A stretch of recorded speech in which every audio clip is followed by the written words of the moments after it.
Legal, pessoal. Então a gente aprendeu a ajustar outras distribuições dos nossos dados. Então a gente aprendeu a criar novos modelos. Agora a gente pode comparar esses modelos. Lembrando que o modelo, mesmo que ele atenda os pressupostos de normalidade, não significa que ele vai ser o modelo mais bem ajustado. Você pode testar outros modelos. E como isso é feito?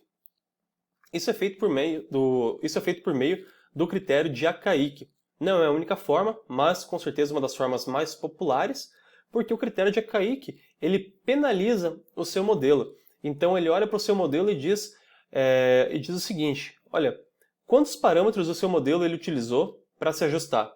Essa é a primeira parte.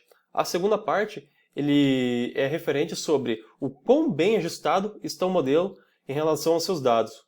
O porquê disso? Porque quanto mais parâmetros você tem, mais bem ajustado vai ser o seu modelo sempre. Pensa só, se você tem uma regressão linear simples, que você só tem uma única reta descrevendo os seus dados, e você tem um modelo de regressão polinomial de terceira ordem, por exemplo, que tem aquela curvatura. É óbvio que o modelo de regressão polinomial de terceira ordem vai explicar melhor os seus dados, a associação entre eles, mas não significa que seja um modelo melhor. Ele só tem um maior número de parâmetros. Então é isso que o critério de Akaique ele observa. Então a parte positiva é referente ao número de parâmetros que o seu modelo usa, e a parte negativa é uma medida de qualidade chamada de likelihood ou verossimilhança. Então, quanto maior a medida de qualidade e quanto menor o número de parâmetros, melhor o seu modelo. Então, se olhar aqui para a fórmula, a gente já percebe que quanto menor o valor de A e C, melhor é aquele modelo que eu ajustei para os meus dados. Legal, pessoal. Então vamos ver como isso é feito na prática. Eu tenho aqui uns dados de exemplo do experimento referente ao número de plântulas emergidas. Então, eu testei 2 fatores, foi um lote com 3 níveis, peneira, então foram sementes, foram peneiradas em 4 tipos de peneira e foi contabilizado o número de plântulas emergidas. Então eu vou fazer aqui no R. Então vamos lá. Eu vou pegar meus dados do repositório online. Esse STR é para mostrar um resumo dos dados. Eu vou mostrar os dados inteiros aqui. Então, uma coluna fator, a outra coluna fator e a coluna com os dados de plântulas emergidas. O primeiro modelo que eu vou ajustar vai ser o modelo normal. Então, por meio do LM, como a gente já viu. Então, plântulas em função do lote da peneira. Como é o modelo normal, então eu vou checar os erros. Então, eu vou obter os erros por meio da residuals. Fazer o teste Shapiro-Wilk. Aqui. Então, os erros podem ser considerados normais.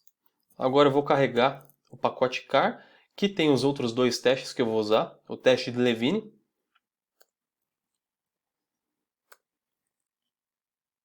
E agora o teste de Durbin-Watson. E ele me dá que os meus resíduos eles são independentes, eles não estão correlacionados. Ok, então está tudo certo com o meu modelo normal, podia continuar com ele. Mas eu vou testar outras distribuições, porque eu tenho dados de contagem, emergência o número de plântulas emergidas. Então faz sentido aqui testar uma distribuição de Poisson, por exemplo. Então eu vou ajustar o modelo de Poisson aqui por meio do GLM, indicando a família.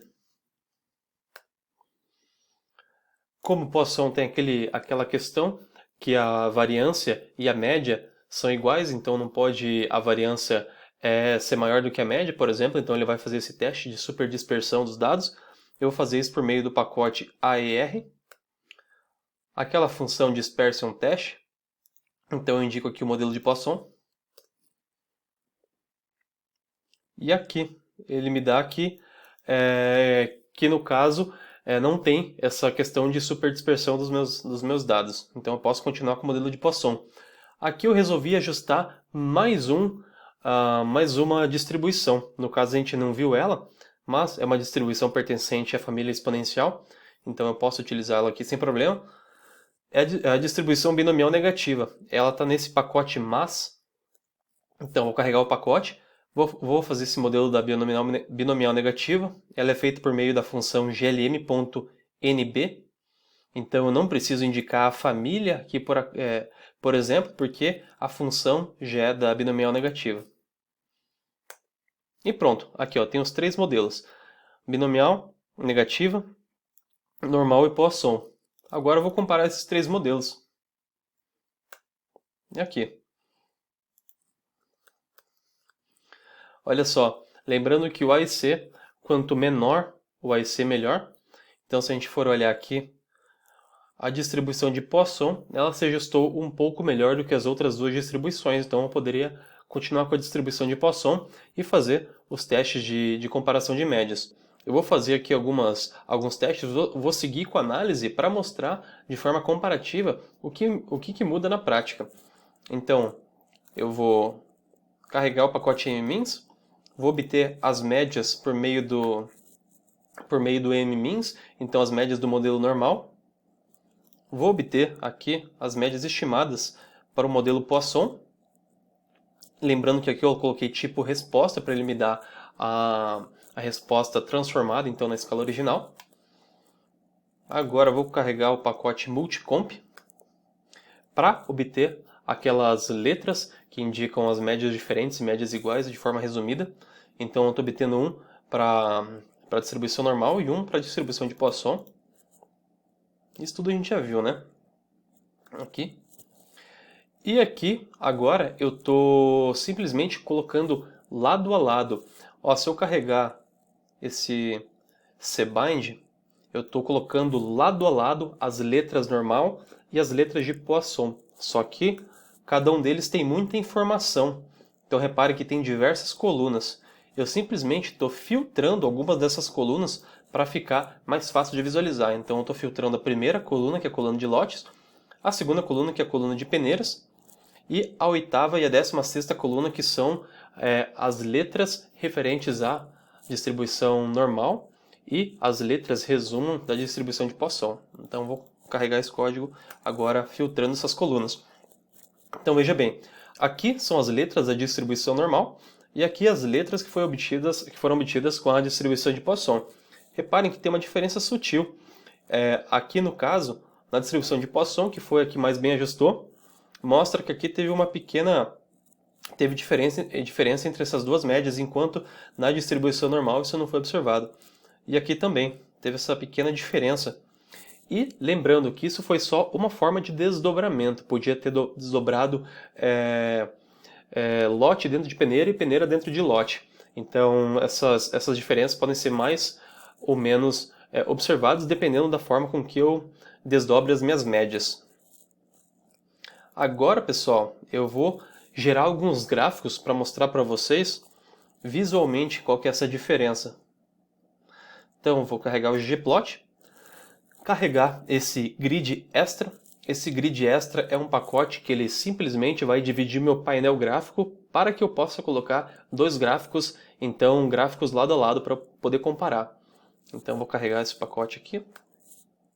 Vou fazer um gráfico para distribuição normal, então estou usando o ggplot. Eu estou indicando que eu quero aquele objeto que eu armazenei as médias estimadas pelo mmins para distribuição normal. Eu coloquei que eu quero ele no formato dataframe, porque ó como que ele aparece aqui. Ele aparece com essas formatações, esses espaços. Então se eu indicar por essa função, ele me dá dessa forma mais limpa. Então eu consigo usar facilmente dentro do ggplot. A segunda camada eu estou indicando então qual que é cada uma das variáveis. Então o mmins aqui é a variável que são as médias no eixo x, no eixo y, no eixo x eu tenho a peneira e vou preencher conforme os lotes. Então na legenda vai ter os lotes diferentes. Agora eu vou fazer um gráfico de colunas. Vou colocar uma camada então com as linhas de erro, né, as barras de erro. Aqui eu já posso indicar diretamente quem que é o valor mínimo e máximo das minhas barras de erros, pegando diretamente ali do meu dataframe. Então aqui o mínimo e o máximo. Aqui a espessura da barra de erro, a posição da barra de erro para ela coincidir em cima das colunas, e o tema clássico e a posição da legenda. Então eu vou armazenar isso em um objeto chamado G1, que é o primeiro gráfico. Vou fazer a mesma coisa com a distribuição aqui de Poisson. Então, estou carregando as médias, estou indicando quem que vai no eixo X, quem que vai no eixo Y. Então, eu vou gerar isso e colocar, armazenar na variável chamada G2. E agora eu vou pelo grid.arrange, que é aquela função do pacote grid extra. Eu estou dizendo que eu quero dois gráficos, o primeiro gráfico, que é o G1 que eu armazenei, e o segundo gráfico dispostos em duas colunas. Então vai ter o primeiro e o segundo gráfico, um do lado do outro. E olha só que legal. Vou dar um zoom aqui. Aqui. Legal. Então reparem um pouco na diferença. Uma primeira coisa que a gente vê aqui. As barras de erro são iguais na distribuição normal, porque o erro padrão estimado é sempre igual, independentemente da combinação de níveis das médias estimadas. Já na distribuição de Poisson, isso é diferente, né? Lembrando que na distribuição de Poisson, conforme a média aumenta, a variância também aumenta. Então reparem que quando tenho valores menores, a tendência é que eu tenho barras de erros menores. Então conforme vai aumentando as barras de erros, elas aumentam. Então essa diferença nos erros padrões é o que faz aparecer aquela diferença depois na comparação de médias. Legal, pessoal?